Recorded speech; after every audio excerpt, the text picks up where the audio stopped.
pamfera nduna akupoka wanangwa ale vivyo na kufa. dzina lowumitsa thupi linabadwa kuno kumwanza makedzana nkhanza zikuyendetsa ndale mtsutso ukukanidwa anthu osunga mafuwa afuko munakowera m'maso muligwa inu nkumadzitama pachulu anamalirako sisimu mbadwa zolirira chilungamo munaombera kukhosi kutada kudera dambisa anzanga lopulula nalo mango asanakhwime makolo ana anzanu okondedwa munakwayira mutaledzera ndi mphamvu zobwereka zokuchititsani chiwewe poona magomo pachigwa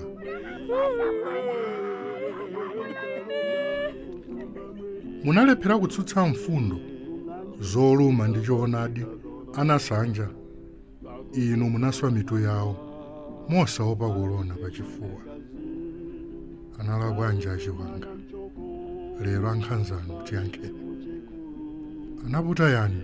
sangala khanda inu amanja amagazi tafotokozani anayambana ndi ndani agadama kuti muwatsogoze tidakawakonda anakwiyitsa kuti amatenja achete oti akane kuwakhululukirayo chinali chilungamo chotani tiuzeni ndipsi chochitikira m'mimba mwachete mwa nkhalango makhotha alipo mabisanji kuthambani ngati mmalanga ambalukira manenera njibodza pa wairesi chikulinicho muli ninkhani pano pamfera nduna kumwanza tamva mfuyo okwera mmalunje ife alenje odutsa ndi suyosuyo tikungoti kunja kulinji nthuni mapango ochitira umboni upandu afotokoza mokhoma zomwe anaona mitengo yokumbatira wopita polasidwa yalengeza ni mwazi osafufutika izo inathirira umboni dzana mbiri yolizayi ndi gwero la chinyozo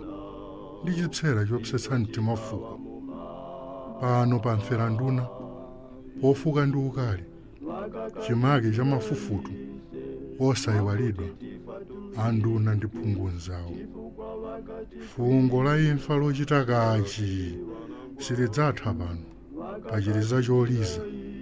bongo poyeso jambula modekha malodza anagwa pakalero asilikali pobzola wamtanda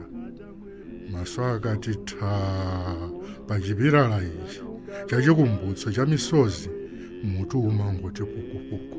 misozi nayo ichita yoliyoli amalitiro samutsidwa aja potikumbutsa chimbiya cha mdima chozunza chomwe chinali dziko lathu Wakatifuira lero tili wanangwa wakakakikira ise mwakuti tifatulike chifukwa wakatifuira lero tili wanangwa kunkata mwe kuzuzumwe kurumbi mwe na kukaroga kuzomba mwe kulimbi mwe kunanji mwe vitanda vikagona